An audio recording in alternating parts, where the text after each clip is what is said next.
आप कल सुबह यहाँ से निकल रहे हैं। यद्यपि 3 दिन आपका लाभ हमें मिलने वाला था, परंतु कोई विशेष कार्यक्रम आ जाने से कल सुबह हमारे बीच से विदा ले रहे हैं। और मैं निवेदन करता हूँ आदरणीय परमात्म प्रकाश जी भार्य साहब से, कृपया अभी मंच पर आवे। अंग वस्त्र एवं पंचतीर्थ जिनालय का चित्र भेंट करके आदरणीय भाई साहब का स्वागत करें। उससे हम सभी जोरदार करतल ध्वनि के माध्यम से आदरणीय भाई साहब का आभार व्यक्त करते हैं।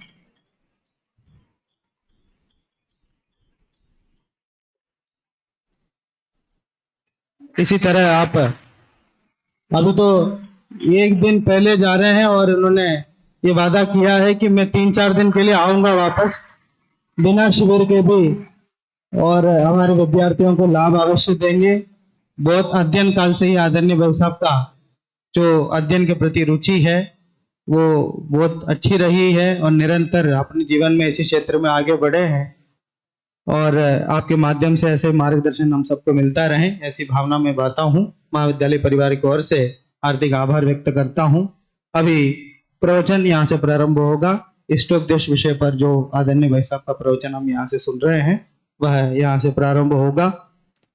प्रवचन प्रारंभ हो उससे पूर्व पाठ हम यहाँ से प्रारंभ करते हैं इष्टोपदेश का।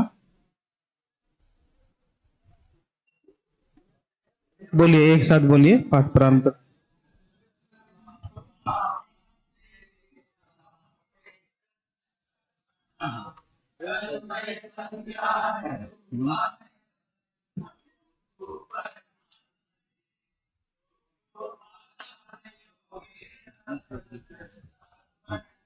इसमें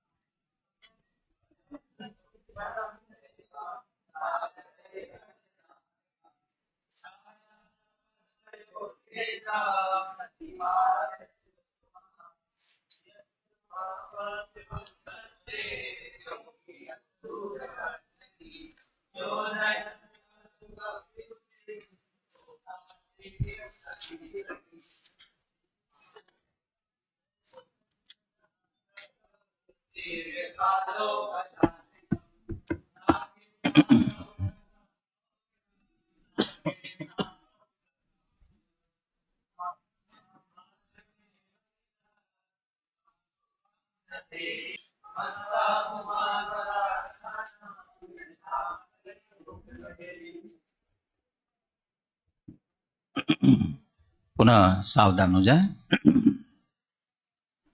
जय श्री ओम नमः सिद्धेभ्यः नमो अर्हन्ताणं नमो सिद्धाणं नमो आयर्याणं नमो गुवज्झायाणं नमो लोये सव्वसाहुणम्। मंगलम भगवान वीरो मंगलम गौतमो गणी मंगलम कुंद कुंदार्यो जैन धर्मोस्तु मंगलम। सर्वमंगल मांगल्यम सर्वकल्याणकारकम प्रधानम सर्वधर्माणां जैनम जयतु शासनम्। यस्य स्वयं स्वभावाप्तेरभावे कृष्णकर्मणा तस्मै संज्ञानरूपाय नमोस्तु परमात्मने।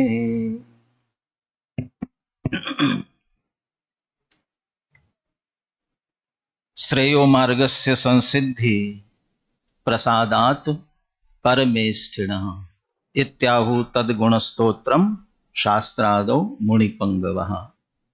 श्रेयो मार्ग, कल्याण का मार्ग हमें परमेष्ठियों से प्रसाद के रूप में मिलता है।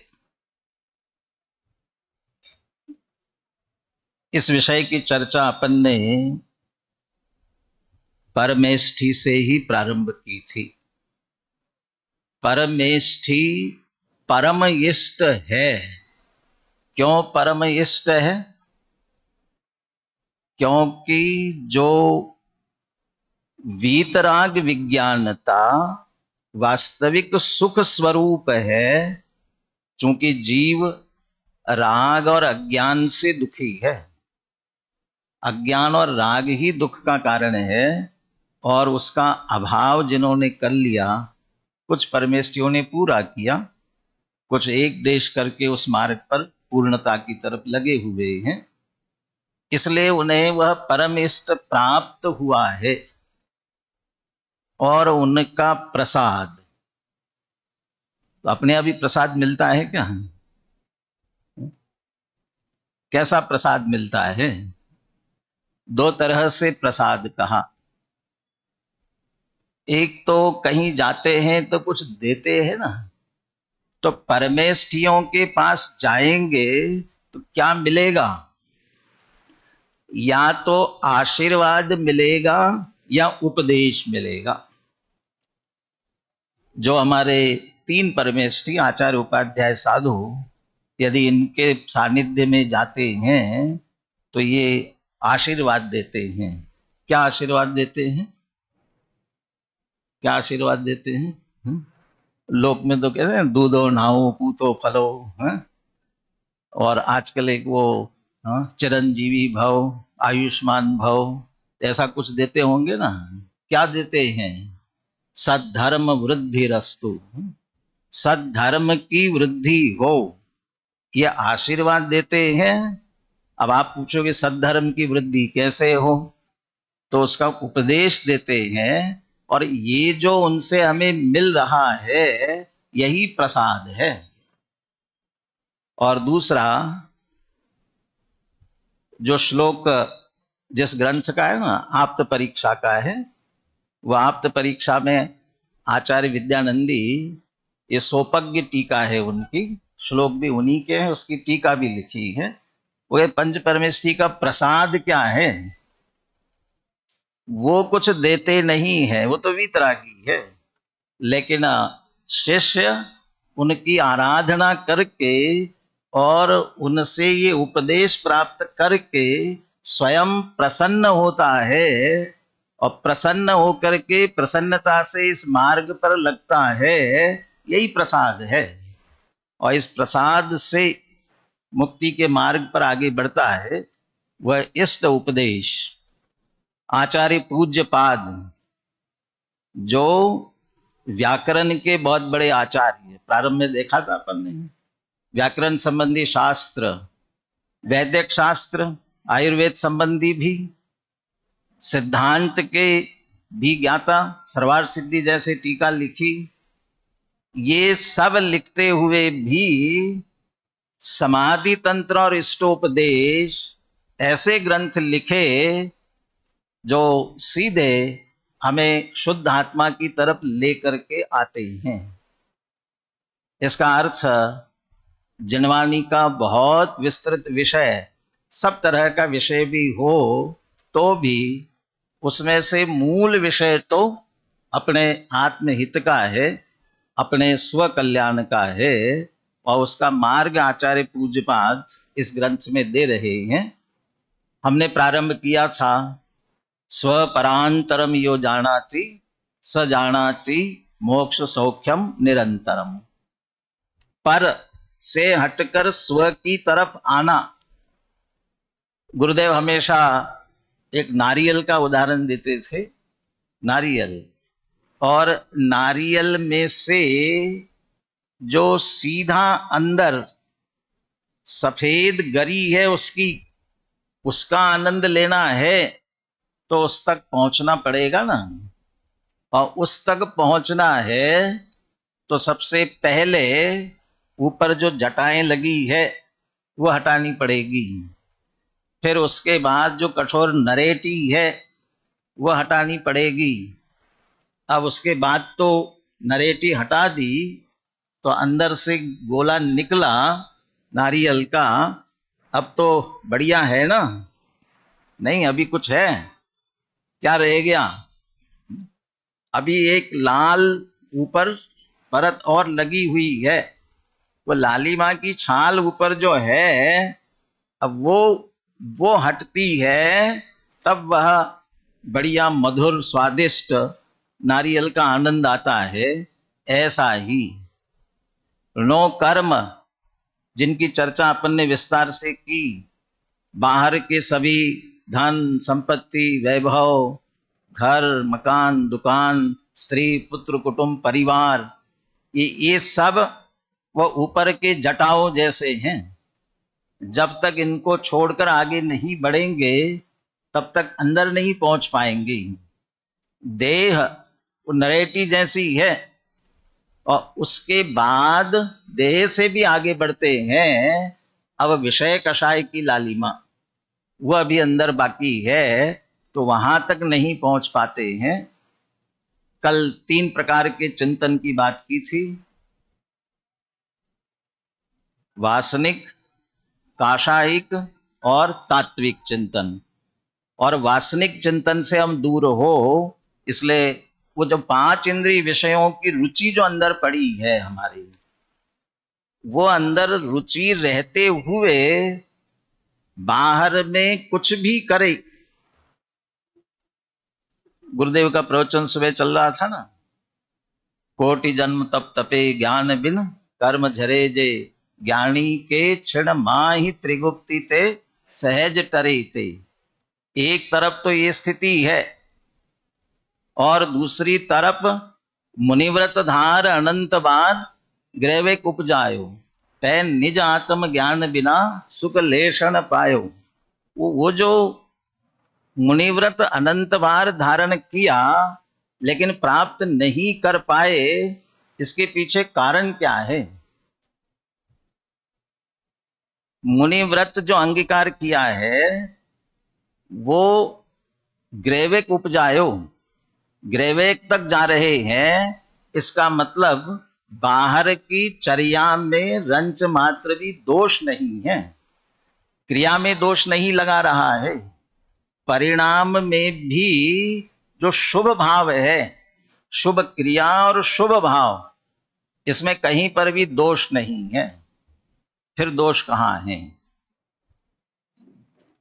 टोडरमल जी जिसे कहते हैं क्रिया परिणाम और अभिप्राय की बात करते हुए, क्रिया पर तो ध्यान है इसलिए क्रिया सुधर ली, कदाचित परिणाम पर ध्यान देते हैं तो वर्तमान परिणाम जैसे बन रहे हैं उस पर तो ध्यान जाता है, परंतु परिणामों की परंपरा का विचार करने पर अभिप्राय में जो वासना पड़ी है उस पर ध्यान नहीं है। और जो फल मिलता है वो किसका मिलता है? वो वासना का मिलता है। क्या वासना पड़ी है? कल वासना की बात की थी ना। और ये जगत का सारा सुख है तो दुख रूप, लेकिन वासना मात्र, ये कल्पना मात्र। हर एक ने अपनी अपनी कल्पना बना रखी और अनादि काल से ऐसी ही परिणति मान्यता चली आ रही है, और बाहर का वातावरण भी वैसे ही मिलता है, इसलिए उसी का पोषण चलता रहता है। तत्व के अज्ञान के कारण से जगत के पदार्थ इष्ट अनिष्ट न होने पर भी ये इष्ट है और ये अनिष्ट है, ऐसी मान्यता से जो हमारा संस्कार हुआ, और उस संस्कार के कारण वो विभ्रम भ्रम भ्रांति के कारण जो संस्कार पड़ा अंदर, उसको वासना कह रहे हैं। वे बाहर में मुनिचर्या अंगीकार करने के बाद भी इष्ट अनिष्ट की वो मिथ्या कल्पना अंदर से नहीं निकलती है, क्योंकि देह में एकत्व बुद्धि अभी भी पड़ी हुई है। इसलिए देह की अनुकूलता प्रति, जबकि बाहर में परिचय सहन करते हैं, परिणाम बिगाड़ते नहीं हैं, अत्यंत शांत रखने की कोशिश करते हैं, लेकिन इन सब के पीछे अभिप्राय क्या है? अभिप्राय यही है, यदि ऐसा नहीं करूंगा तो पाप का बंध होगा और नरकादि कुगति में जाना पड़ेगा और दुख उठाना पड़ेगा। माने परेशानी हो रहे, दुख रूप लग रहे, माने अनिष्ट लग रहे हैं, और इसके रहित होने पर शरीर को जो अनुकूल लगता है वो इष्ट लग रहा है। माने इष्ट अनिष्ट की मिथ्या कल्पना, जिसको वासना कह रहे, वो छूटी नहीं है। और उसके बाद बाहर की सभी क्रिया कर रहे हैं, कदाचित परिणाम भी शांत रखने की कोशिश कर रहे हैं, तो अभी वह निरर्थक जाने वाली है। इसलिए विषय और कषाय से रहित, वासना से रहित होकर के तत्व चिंतन की तरफ आगे बढ़ना आवश्यक है। कषाय संबंधी चर्चा अधिक नहीं आई, अलग से एक श्लोक कषाय से संबंधित मिला, 11वां श्लोक है। उस 11वें श्लोक के माध्यम से कषाय संबंधी चर्चा करके तत्व की तरफ आगे बढ़ते हैं। आ जाएगा 11वां श्लोक।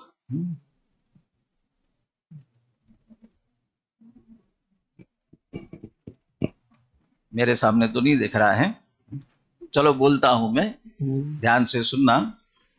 राग द्वेष द्वयी दीर्घ नेत्राकर्षण कर्मणाम अज्ञानात् सुचिरं जीवा संसाराब्दौ भ्रमत्यसौ। जीवा संसाराब्दौ भ्रमत्यसौ, यह जीव संसार आब्दौ, संसार रूपी समुद्र में क्यों भ्रमण कर रहा है? कौन भ्रमण करा रहा है, कौन घुमा रहा है इसे? अज्ञानात, अज्ञान के कारण से। तो लेकिन अकेला अज्ञान नहीं कह रहे हैं, अज्ञानात राग द्वेष द्वयी दीर्घ नेत्राकर्षण कर्मणा, इसके सारे जो कर्म, सारे जो कार्य हो रहे हैं, उन सारे कार्यों को करने वाली एक डोर है और बहुत लंबी है। दीर्घ नेत्र, नेत्र शब्द जो दिया ना, या रस्सी के लिए है, और उस रस्सी से आकर्षण, आकर्षण यहाँ वो नेत्र आकर्षण, आंखों के आकर्षण वाली बात नहीं है। ये आकर्षण शब्द यहाँ खींचने के लिए दिया है। वह नेत्र खींचते ही है, और उससे जो हमारी कार्य क्रियाएं हो रही है, और वो कौन सी रस्सी है? राग द्वेष द्वयी, राग द्वेषमयी है। राग द्वेष ये दो रस्सियां, दीर्घ कैसी है? बहुत लंबी है, कहां तक चली जाए कह नहीं सकते हैं। हमारे राग द्वेष के परिणाम कहां तक जाए? टोडरमल जी ने लिखा ना, राग द्वेष का विधान और विस्तार। विधान क्या है? विधान माने हुआ कैसे, उसका मूल कारण क्या है? इस देह में एकत्व बुद्धि हुई, देह को अपना जाना, देह को अपना माना, जिसको उनके शब्दों में कहे तो प्राप्त पर्याय में तन्मय होता है। ये मैं ऐसा लगा, इसे जो अनुकूल लगता है उसमें राग करेगा, इसे जो प्रतिकूल लगता है उसमें द्वेष करेगा। अब इसे अनुकूल प्रतिकूल लग रहे हैं, उसमें राग द्वेष करे, ये तो ठीक है, ये तो विधान हुआ। जब इसे अपना जाना है, अपना माना है, इसको अच्छा लगेगा राग, इसको बुरा लगेगा द्वेष करेगा। लेकिन विस्तार कैसे होता है, फैलता कैसे है? राग द्वेष द्वयी दीर्घ नेत्राकर्षण, कहां तक फैल जाता है? अब कहते हैं इसे जो अनुकूल लगा उससे राग किया ना, तो इसे जो अनुकूल जिसमें राग कर रहे हो, उसका जो अनुकूल है उसमें भी राग करोगे, और उसका जो प्रतिकूल है उसमें द्वेष करोगे। मानो अभी तो थोड़ी गर्मी है, अभी भी यदि गर्मी है और गर्मी है तो ये पंखे चलना अच्छा लगता है। तो शरीर को गर्मी से पीड़ा हो रही है और ठंडी ठंडी हवा लगने से अच्छा लगता है, और ये ठंडी हवा में राग है, तो ठंडी हवा पंखे से मिल रही, तो हाँ बहुत अच्छा है पंखा। और यदि लाइट चली गई तो फिर यूपी में अब तो अच्छी लाइट आती होगी, अभी भी नहीं आती है। बहुत सारे प्रदेश ऐसे होते हैं, अपन तो ऐसी जगह बैठे हुए कि यहाँ बहुत कम लाइट जाती है, लेकिन जहां लाइट जाती होगी ना, तो वहां सभी ये कहते हैं कैसी सरकार है, यहाँ तो लाइट नहीं आती है, इतनी व्यवस्था नहीं करते हैं। हमें पंखा अच्छा लग रहा है तो लाइट अच्छी लग रही है, और अब तो यूपी में योगी की सरकार आई, अब तो अच्छी आ रही होगी। कहते हाँ अब अच्छी आई, तो कहते हैं हाँ ये सरकार अच्छी है, तो सरकार पर भी राग होता है। माने उस अनुकूलता के ऐसे राग का विस्तार कहां तक चला जाए नहीं कह सकते हैं। अद्वेष अब इससे उल्टा, जो अनुकूल है उसके प्रतिकूल कोई आवे और कहे कि इस एरिया की लाइट इतने बजे से इतने बजे तक कट होगी, और जिसने किया और उसके प्रति आपको द्वेष होगा। और उसे ऑर्डर देने वाला, भैया मैं क्या करूं, ऊपर से ऑर्डर है तो ऊपर से देने वाला, उसके प्रति द्वेष। ऐसी द्वेष की भी परंपरा आगे बढ़ती जाती है। लेकिन टोडरमल जी ने एक और बात लिखी आगे, इसके राग द्वेष करने की धीरे धीरे ऐसी आदत हो जाती है कि जहां इसके अनुकूल प्रतिकूल ना हो उसमें भी राग द्वेष करने लग जाता है। कौन सा रंग अच्छा है और कौन सा रंग बुरा है, कौन सा रंग, ये शरीर को कोई रंग ज्यादा अनुकूल होता हो, कोई रंग ज्यादा प्रतिकूल होता हो, ऐसा है क्या? लेकिन किसी को कोई वर्ण अच्छा लगता है, किसी को कोई वर्ण अच्छा लगता है, और जो वर्ण अच्छा लगता है उसमें राग करता है, जो वर्ण अच्छा नहीं लगता है उसे द्वेष करता है। किसी वर्ण से शरीर को अनुकूल प्रतिकूलता तो कुछ होती नहीं है, लेकिन फिर भी करता है। चलो फिर भी मुझे कोई वर्ण अच्छा लगता है तो मैं उस वर्ण की शर्ट कपड़े पहनूं तो ठीक है, और जो अच्छी नहीं लगती मैं नहीं लूं।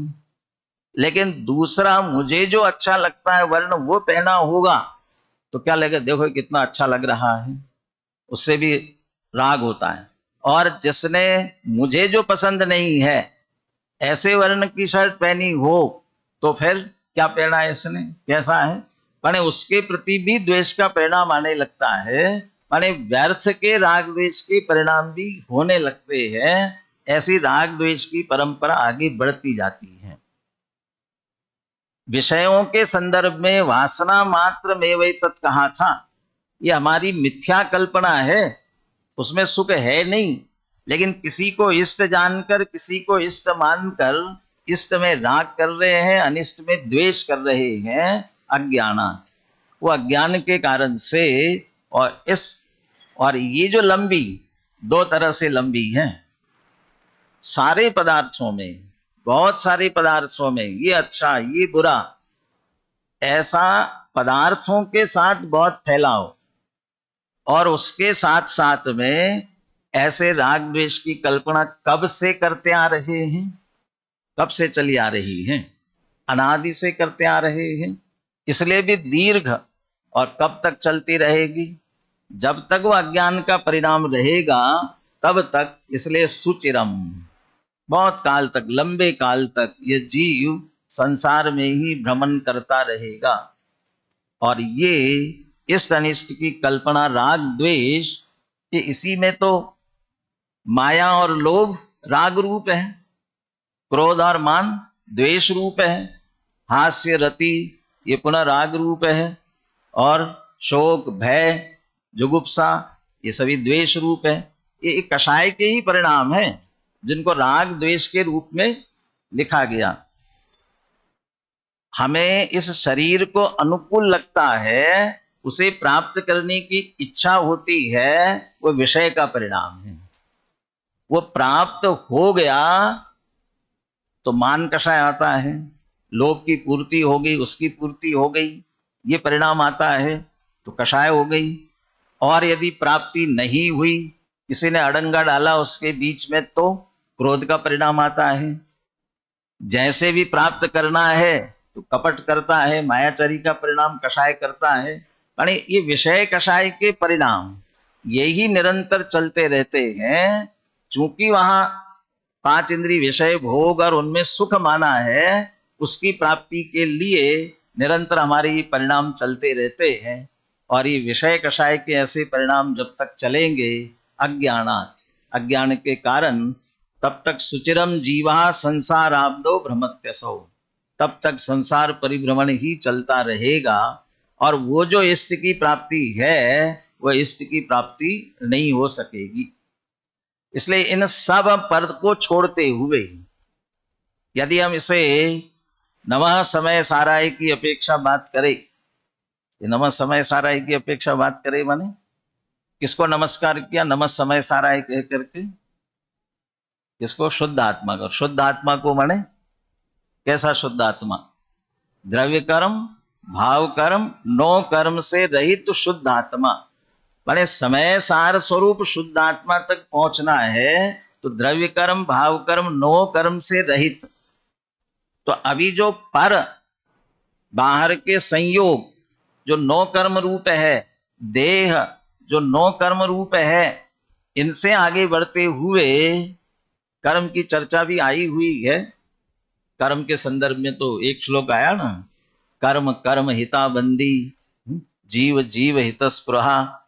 कर्म जो है वह अपना स्वार्थ देखता है, उदय में आकर के ऐसी परिस्थिति आपके सामने निर्माण करता है वह कर्म कि वह आप पुनः ऐसे परिणाम करो कि आपको कर्म बंधे।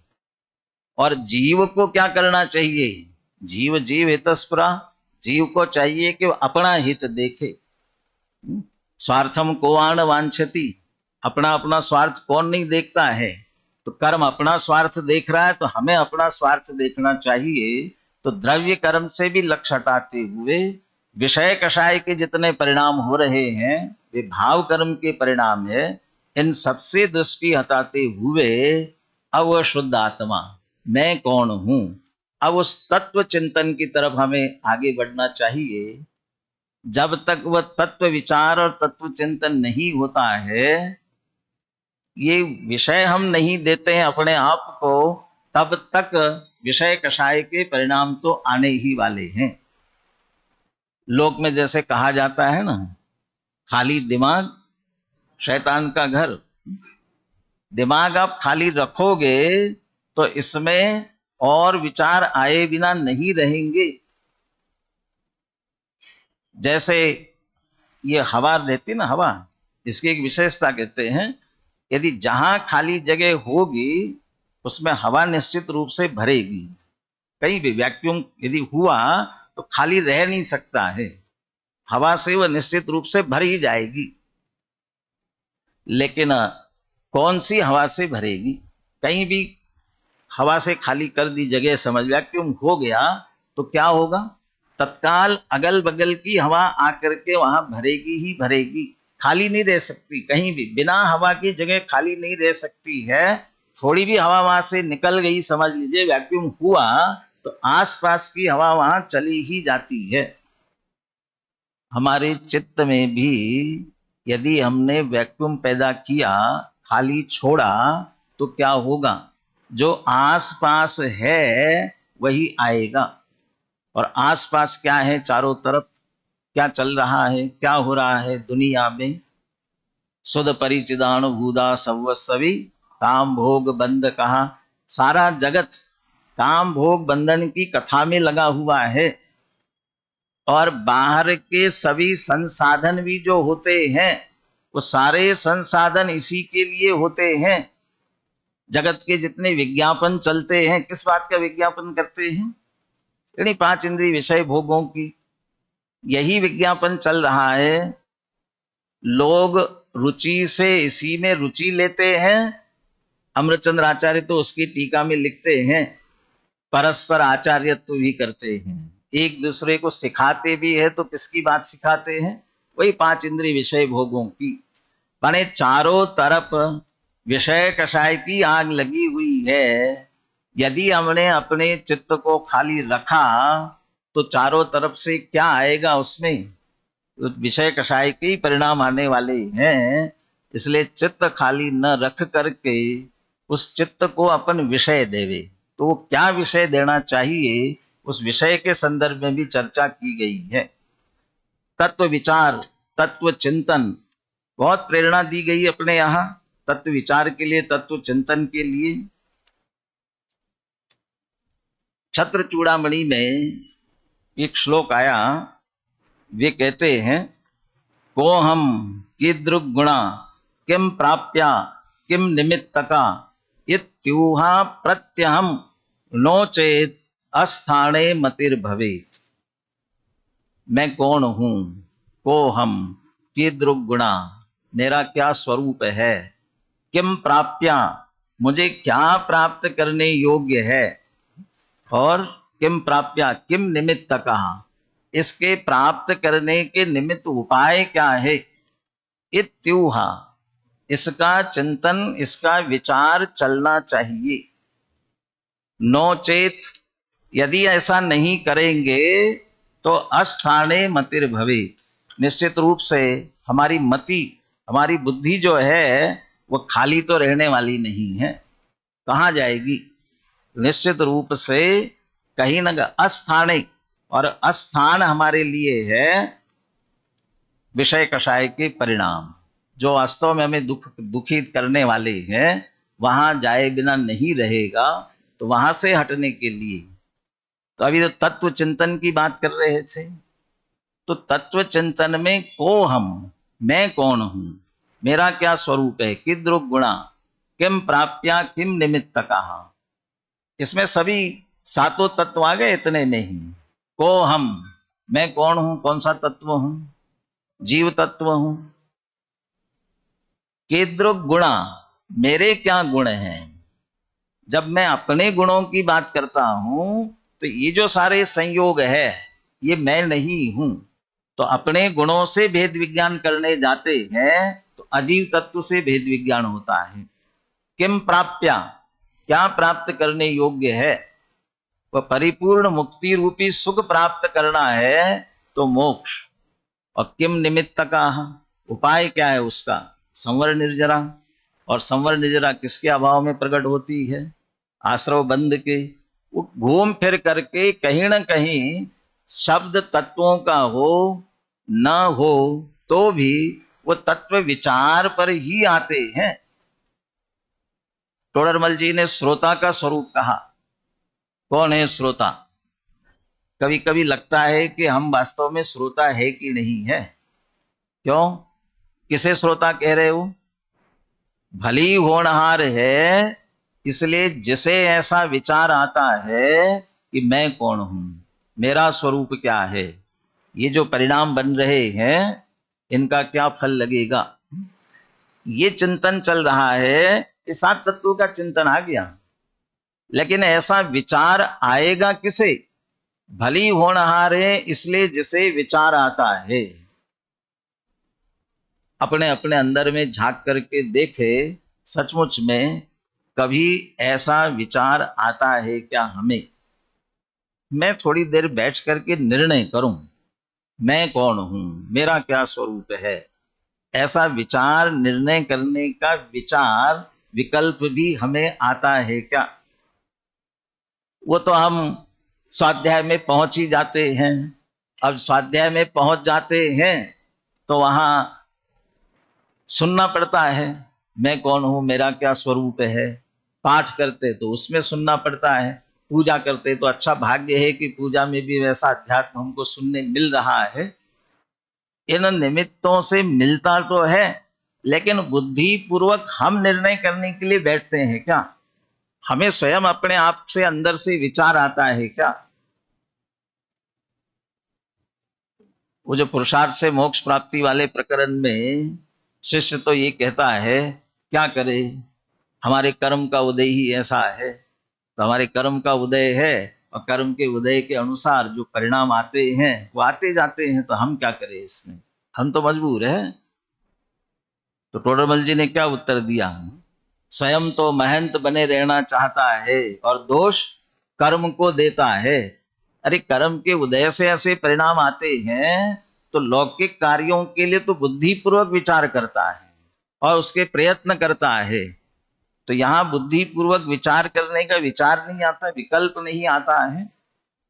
तो यहां कदाचित बुद्धि पूर्वक भी, विकल्प पूर्वक भी विचार, यहां तो कह रहे कि विचार करने का विचार आने लगे तो भली होनहार है। और ऐसे होनहार पूर्वक जो तत्व का चिंतन, तत्व का विचार करे तो ये विचार हटेंगे और स्व की तरफ आएगा। क्या है स्व का स्वरूप, जिसका विचार करना है वो कैसा है, इसकी चर्चा 21वें श्लोक में कर रहे हैं। देखिए, स्व संवेदन सुव्यक्त तनु मात्रो निरत्यया अत्यंत सौख्यवान आत्मा लोकालोक विलोकना। स्वसंवेदन सुव्यक्त। कहाँ ढूंढे, कैसे ढूंढे? जिन जिनको मैं नहीं हूं, हमारा नहीं है, ऐसा करके अलग कर दिया, वो तो दिखते हैं, है सामने। स्त्री पुत्र कुटुंब परिवार धन संपत्ति वैभव वपुर गुरम धनम दारा पुत्रा मित्राणी शत्रवा, ये सब दिखाई दे रहे हैं। जिन पांच इंद्रिय विषयों को दुख रूप कह करके उनसे दृष्टि हटा रहे हो, वो भी हमारे दिखाई दे रहे हैं, ख्याल में आ रहे हैं, उनका उपभोग कर रहे हैं। भले ही हमारी कल्पना सही, लेकिन उनमें सुख जैसा हमको लग तो रहा है। और जिन राग द्वेष की कषाय की बात कर रहे हैं, वो भी अनुभव में आ रहे हैं, लेकिन आत्मा तो अनुभव में आता नहीं। कहाँ है आत्मा? जिस स्व की, अपने आत्मा के लक्ष्य करने की बात करते हो, कहाँ है आत्मा? दिखाओ तो सही। दिखाई देगा, दिखेगा? दिखाई तो नहीं देगा, लेकिन जानने में आ सकता है। किससे जानने में आ सकता है? स्व संवेदन सुव्यक्तः।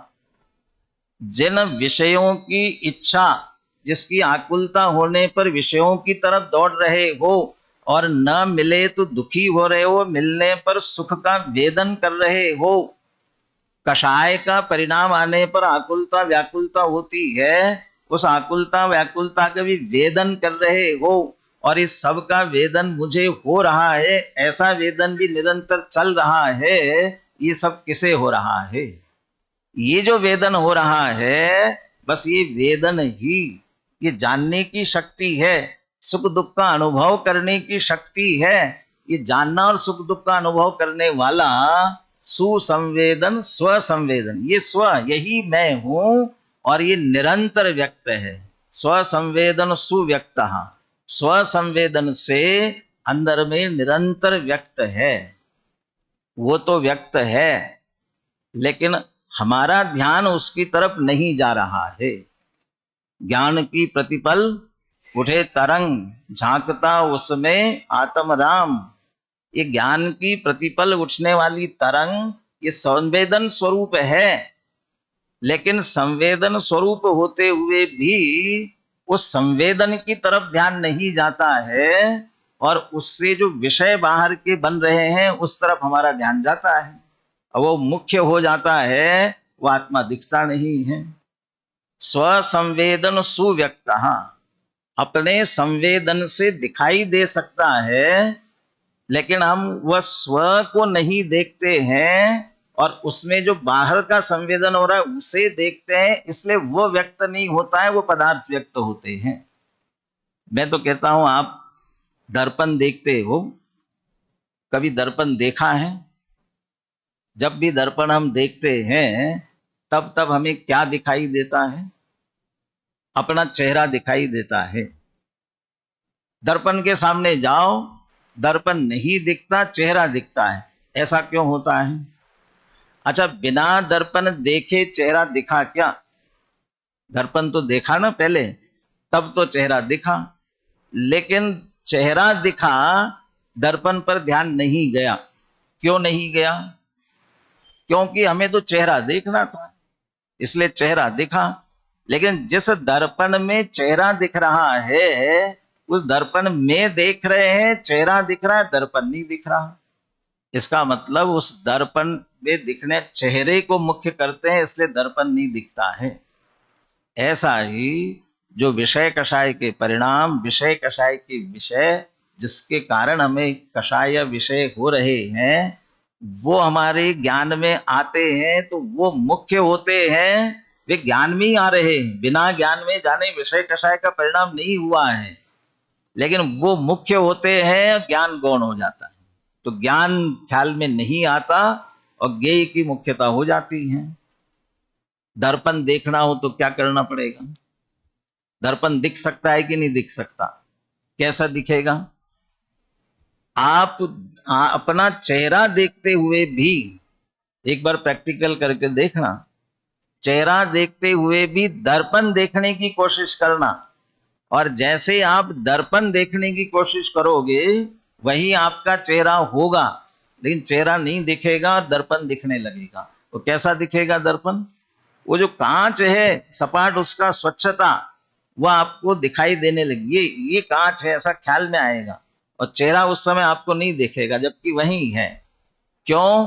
क्योंकि आपने दर्पण को मुख्य किया।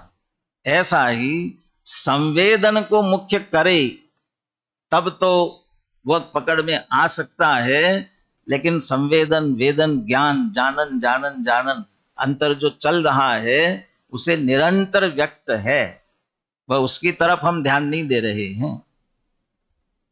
ज्ञान की प्रतिपल उठे तरंग, झांकता उसमें आत्म राम, आत्मा राम उसमें झांक रहा है। झांक रहा है का मतलब क्या होता है? झांकना किसको कहते हैं? मैं तो ऐसे कहता हूं, अपने घर पर कोई छोटे बच्चे हो ना, और थोड़े ज्यादा शरारती हो, और कोई विशिष्ट व्यक्ति कभी मिलने के लिए आ रहा हो और हम बैठक में बैठ रहे हो, तो उन शरारती बच्चों से क्या कहते हैं? देखो तुम अंदर के कमरे में रहना, यहाँ आगे मत आना, क्योंकि बहुत शरारत करते हो, यहाँ आगे मत आना। अब ये अंदर कमरे में चले जाते हैं, और व्यक्ति आए, अपन बैठे बात कर रहे हैं, अब शरारती तो है ही। क्या करते हैं? उन्हें जिज्ञासा है ना कौन आए हैं, थोड़ा देखे, तो क्या करते हैं? वो पर्दे की आड़ से थोड़ा पर्दा हटा करके देखते हैं। इसको कहते हैं झांकते हैं। तो झांक रहे हैं, लेकिन वो शरारती है ना, तो इतने शरारती है कि वो इस तरह झांकते हैं कि वो मेहमान जो बैठे हैं ना उनको दिखाई पड़े। तो दिखाई पड़े तो क्या होगा? वो बुलाएंगे, आ जाओ आ जाओ, बुला लेंगे ना। वो जैसे शरारती बच्चे झांक रहे हैं ना, वो ऐसा ही कह रहे हैं, आत्मा भी निरंतर प्रत्येक पर्याय में झांक रहा है, और ये इंतजार कर रहा है कभी तो ये बुला लेगा। कौन है बुलाने वाला? कौन है झांकने वाला? कौन है?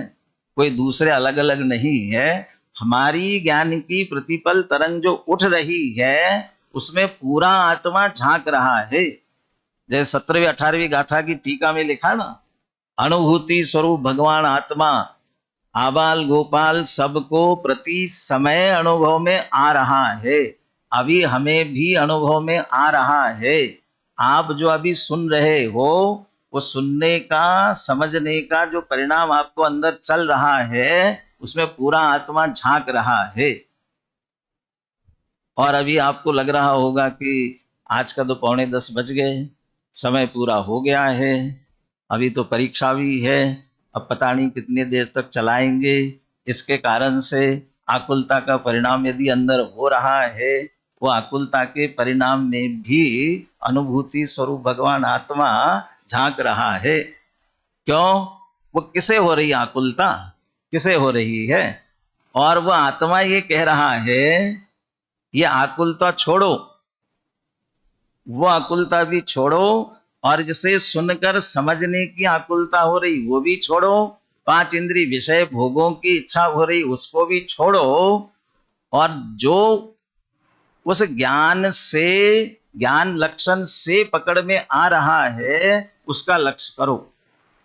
संवेदन सुव्यक्ता, ये निरंतर संवेदन संवेदन के रूप से प्रति समय व्यक्त है। कल अभी समय सार की कक्षा में अरसम अरुवम अगंधम वाली गाथा चल रही ना, उसमें अव्यक्तम वाला बोल आने वाला है, अव्यक्त। वहां तो कह रहे हैं कि आत्मा अव्यक्त है, लेकिन वह महिमा की अपेक्षा अव्यक्त कह रहे हैं। इस अपेक्षा अव्यक्त कह रहे हैं कि ऐसा सहज बाहर से देखोगे तो नहीं दिखेगा वो। ये 5 इंद्रिय के विषय ये तो व्यक्त है, ये कषाय के परिणाम ये तो व्यक्त है, लेकिन इनके पीछे वह चैतन्य स्वरूप आत्मा विराजमान है, वो इनके पीछे है, इनसे भिन्न है, इसलिए अव्यक्त है। लेकिन ऐसा भी अव्यक्त नहीं है कि बिल्कुल ही सुप्त हो गया हो, प्रति समय के उस संवेदन में वो निरंतर व्यक्त है, इसलिए स्वसंवेदन सुव्यक्त, अच्छी तरह से प्रति समय व्यक्त हो रहा है।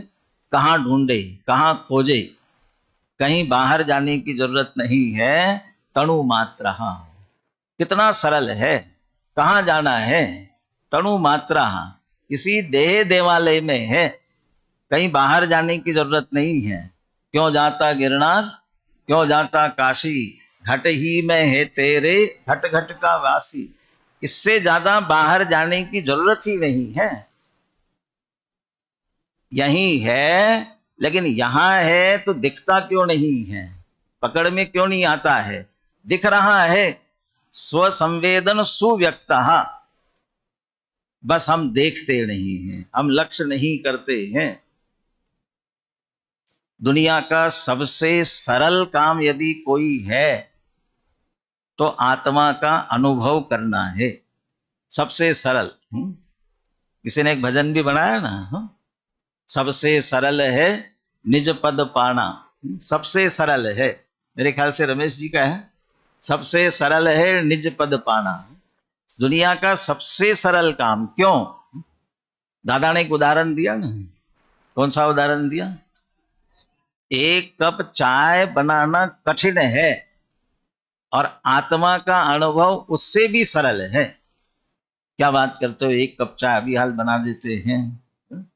अरे वो इसलिए इतना सरल लग रहा है क्योंकि आपके घर में सभी साधन मौजूद है, लेकिन वो पूरी बहुत लंबी चौड़ी सांग रूपकता घटित की दादा ने उस पर। कहीं यात्रा पर जा रहे हैं और बीच में आपकी गाड़ी खराब हो गई और वहां आपको चाय पीने की इच्छा हुई, कहाँ से मिलेगी? दूर दूर तक साधन नहीं है।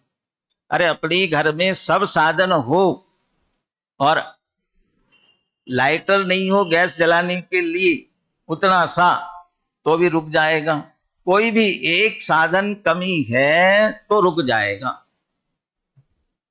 और आत्मा का अनुभव करना है, यहां क्या कमी, क्या देरी और क्या अड़चन है, क्या दिक्कत है। जिसका लक्ष्य करना है वह चैतन्य स्वरूप आत्मा यही है। कहां? तनु मात्र। जानना चाहे तो जिस ज्ञान की पर्याय से उसे लक्ष्य बनाना है, वो तो प्रति समय ज्ञान की पर्याय आई रही है। बस उस ज्ञान की पर्याय को इस आत्मा की तरफ लगाना है। इसलिए स्वसंवेदन सुव्यक्ता तणु मात्र, अपनी परिणति को अपने में लगाना, दोनों अपने हैं।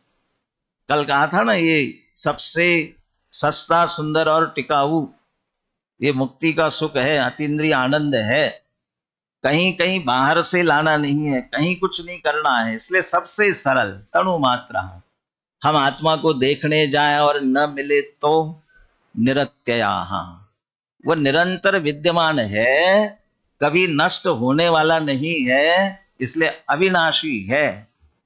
हमने लक्ष्य किया और जितनी बातें कर रहे हो, वह आनंद आएगा, सुख मिलेगा, मिलेगा कि नहीं मिलेगा? कि निश्चित मिलेगा, क्योंकि अत्यंत सौख्यवान आत्मा कैसा है? अत्यंत सुख, अनंत सुख संपन्न आत्मा है। इसलिए उसका लक्ष्य करने पर निश्चित रूप से मिलेगा, और उसका लक्ष्य करने पर सुख तो मिलेगा ही मिलेगा, उसके साथ साथ लोकालोक विलोकना, सारा लोकालोक भी सहज जानने में आएगा। हम तो भले ही अतीन्द्रिय आनंद के लिए उसका लक्ष्य करेंगे, लेकिन अतीन्द्रिय ज्ञान, अनंत ज्ञान भी उसके साथ प्रकट होगा। ऐसा आत्मा लोकालोक विलोकना, सारे लोकालोक को जानने देखने वाला ऐसा आत्मा इसी देह रूपी देवालय में विराजमान है। प्रति समय के संवेदन से पकड़ में आ सकता है। उसका चिंतन, उसका मनन, उसी का निरंतर घोलन करेंगे तो निश्चित रूप से वह प्राप्त होगा। ऐसा आत्मा प्राप्त करना ही हमारा इष्ट होना चाहिए। ये उपदेश यहाँ पूज्यपाद आचार्य देना चाहते हैं। इस श्लोक को एक बार श्लोक और पद्यानुवाद का पाठ करते हुए आज की चर्चा पूरी करते हैं। कल पुनः इस तत्व की चर्चा और तत्व के साथ इसे प्राप्त करने के उपाय पूज्यपाद आचार्य ने क्या कहे हैं, इसकी चर्चा अपन आगे करेंगे। बोलिए। स्वसंवेदन सुव्यक्तस्तनुमातृ निरत्ययः अत्यंत सौख्यवान आत्मा लोकालोक विलोकनः निज अनुभव से प्रकट है नित्य शरीर प्रमाण लोकालोक निहारता आत्म अति सुखवान जानंदी शुद्ध स्वरूपी अविनाशी हूँ आत्म स्वरूप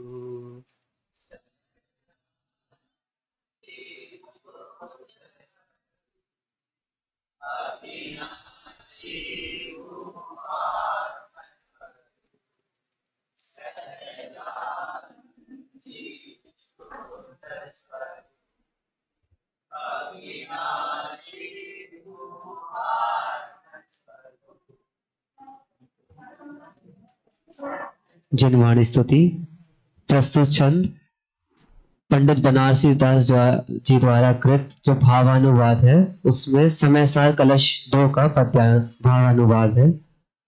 जोग धर रहे जोग सुभिन्न अनंत गुणात्म केवल ज्ञानी तासु हृदय सोनिक सीसर तासम विसुत सिंधु समानी याते अनंत नयातम लक्षण सत्य स्वरूप सिद्धांत बखानी बुद्ध लखे न लखे दुर्बुद्ध सदा जग माही जग जिनवानी बुद्ध लखे न लखे दुर्बुद्ध सदा जग माही जग जिनवानी जा वाणी के ज्ञान ते सूझे लोकालो सो वाणी मस्तक नमो सदा